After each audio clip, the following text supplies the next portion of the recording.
तो तुमने यूट्यूब पे ढेरों वीडियो देख ली होगी ग्लो अप कैसे करें। तुम्हारे अंदर दिमाग के अंदर इतनी इंफॉर्मेशन आ चुकी होगी, बट तुम्हें पता ही नहीं कहाँ से स्टार्ट करना है। सो बेसिकली मैं बस तुम्हें ऐसे 3 स्टेप्स बताऊंगा जिसके अंदर तुम्हारे 30 दिन के अंदर तुम्हारा फुल ग्लो अप हो जाएगा। पहला है कि स्किन क्वालिटी, दूसरा हेयर क्वालिटी एंड थर्ड अपना फिजिक। सो हेयर क्वालिटी क्या कर सकते हो तुम, ज़्यादा से ज़्यादा हाइड्रेट रहो, अपने बालों को डस्ट से बचाओ। और तुमने देखा होगा कि अब आजकल तो 15-16 साल के बच्चे के ही बाल सफ़ेद होने लगे हैं। किससे हो रहे हैं वो? बेसिकली वो स्ट्रेस ज़्यादा ले रहे हैं, जंक फूड ज़्यादा खा रहे हैं, एंड ओवरऑल ये उनके बॉडी को अंदर से तो इफेक्ट कर ही रहा है और उसके सिम्टम्स बाहर भी दिख रहे हैं जिसके कारण उनके बाल सफ़ेद हो रहे हैं। अगर तुम्हारे भी हो रहे हैं बाल सफ़ेद तो कम से कम टेंशन लो, ठीक है। ये होम रेमेडीज से इतना फर्क नहीं पड़ेगा, बाल सफ़ेद हो गए तो हो गए। जितना हो सके अब उस पर ध्यान दो कि तुम पैसे कैसे कमाओ, ठीक है। इन बाल सफ़ेद हो चुके। और हाँ, एक टिप देता हूँ, जिनके बाल सफ़ेद हो गए ना, वो जितना हो सके ठंडा खाओ। बेसिकली कोई भी ठंडी चीज़, ज़्यादा गर्म मत खाओ, क्योंकि तुम्हारी बॉडी अंदर से गर्म होती है तो ये जब भी तुम्हारे बालों की इफेक्ट करती है। दूसरी है स्किन क्वालिटी। इसके लिए वही है, तुम हाइड्रेट रहो। दूसरा तुम्हें स्किन केयर फॉलो करना है।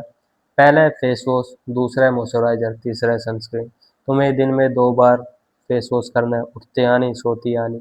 उसके बाद तुम्हें मॉइस्चराइजर अप्लाई करना है, एंड उसके बाद 2 फिंगर पे सनस्क्रीन लगा के देन दैट्स इट, बस बाहर जाओ। उसे 15 मिनट पहले सनस्क्रीन लगा लेना, कोई दिक्कत नहीं है। और हाँ, ये मतलब नहीं है तुमने सनस्क्रीन लगा ली और धूल के इलाके में जाओ, तो नहीं, अपने मुंह कवर करके जाओ, मास्क वगैरह लगा के जाओ, हेलमेट वगैरह लगा के जाओ सिर पे, ठीक है। एंड उसके बाद है फिजिक। जस्ट इमेजिन तुमने सब कुछ कर लिया और साइड में एक बंदा है, ठीक है, उसकी फिजिक अच्छी है, देन ऑब्वियसली कोई भी उससे कोई ज़्यादा इंपॉर्टेंस देगा तुमसे। तुम्हारी फिजिक अच्छी रहेगी जब भी तुम्हें रिस्पेक्ट मिलेगी, ठीक है। अगर तुम पैसा अच्छा कमाते हो तब। तो तुम्हें 30 दिन के अंदर तुम्हारा ये भी गोल होना चाहिए कि मैं कितनी अच्छी फिजिक बनाऊँ, जितनी हो सके उतनी। आई नो कि 1 महीने में इतने रिजल्ट्स नहीं आएंगे, 4 महीने 4-5 महीने में भी इतने अच्छे रिजल्ट्स नहीं आते, 1-2 साल में जाके दिखते हैं। तो तुम्हें अपना तुम स्किनी हो तो वेट गेन करो, और वेट फैट हो तो फैट लॉस करो। बेसिकली इससे ज़्यादा कुछ नहीं है। कैलोरी कैलकुलेटर पे अपना हाइट वगैरह वेट वगैरह डाल के तुम वहाँ से दे सकते हो कितनी करंट कैलोरीज, और उससे पतले हो तो 100-200 कैलोरी ज़्यादा खा लो, और मोटे हो तो 100-200 कैलोरीज कम खाना, ठीक है। और उसके बाद है confidence and communication point. Like तुम्हारे अंदर कॉन्फिडेंस है ना भाई, तुम कुछ भी कर सकते हो, मजाक से हट के कुछ भी कर सकते हो। मेरे अंदर क्या है, मैं तो बोल रहा हूँ, अभी भी देख कितना कॉन्फिडेंस है। सो बोलो, कोई दिक्कत नहीं, किसी से डरो मत, लड़कियों से डरो मत, कुछ नहीं कहने वाली, ठीक है। एंड जितना कॉन्फिडेंस होगा तुम उतनी फेमस होगे कॉलेज में, ठीक है, स्कूल में। तुम्हारे अंदर इतना कॉन्फिडेंस है, तुम स्टेज पे जाके बोल सकते हो, तो तुम खुद सोचो कि कितनी वो हो जाएगी, तुम्हारी सेल्फ रिस्पेक्ट बढ़ जाएगी, सब लोग याद रखेंगे कि हाँ वो ही था। और तुमने देखा हो तुम्हारे दोस्त डरते हैं स्टेज पे पार्टिसिपेट लेने से। वो सोचते हैं भाई मजाक बन गया, ये हो गया तो, अच्छा नहीं हुआ तो। वो पहले ही अपने दिमाग में इतना इमेजिनेशन करके बैठे हैं कि वो उसके लिए फिर कभी स्टेप उठा ही नहीं पाते। And on the other hand जो बंदा कॉन्फिडेंस होगा वो कहता है देखा जाएगा। एंड इसी के कारण मोस्टली कॉन्फिडेंट लोग ही कामयाब हो पाते, तुमने पैटर्न नोटिस किया हो। एंड इसी के साथ आती है कम्युनिकेशन स्किल्स। मैं कहता हूँ बोलने की ये स्किल है ना, वो एक आर्ट है। आप ऐसे ही नहीं सीख सकते, आपको रेगुलरली प्रैक्टिस करनी पड़ेगी, ठीक है।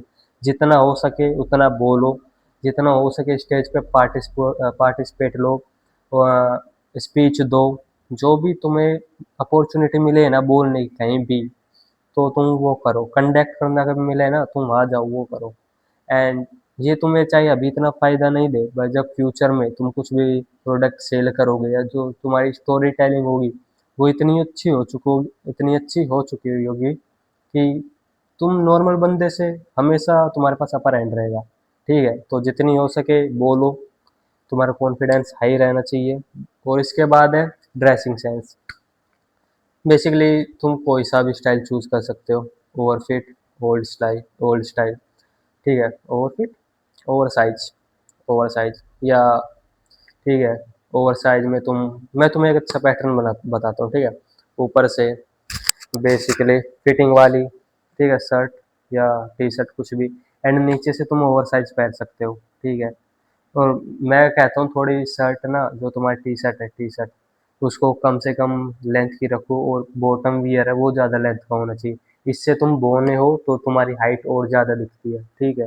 तो कोई भी एक तुम अपना ड्रेसिंग स्टाइल चूज करो जो तुम्हें अच्छा लगे। तुम्हारा ड्रेसिंग स्टाइल अच्छा होगा ना, तो चाहे तुम्हारा फेस इतना अच्छा ना हो, पर तुम्हारे वो 10 में से 2 पॉइंट तो ऐसे ही ऐड कर देते हैं, ठीक है। तो अपना ड्रेसिंग स्टाइल सुधारो, अपनी स्किन क्वालिटी, फेस का हेयर क्वालिटी एंड फिजिक सुधारो। एंड तीसरा है कि तुम कॉन्फिडेंस में रहो और कम्युनिकेशन स्किल सुधारो। तो ऐसी वीडियो काफ़ी है जो तुम्हारी लाइफ इंप्रूव करेगी मेरे चैनल पे, तो जाओ उनमें से देख लो जो तुम्हारा देखने का मन करे। तो यही था बस, तुम्हें 30 दिन के लिए ये चीज़ें फॉलो करनी है, एंड तुम्हारा तुम खुद देखना तुम्हारा ग्लो अप हुआ या नहीं। सो सायोनारा।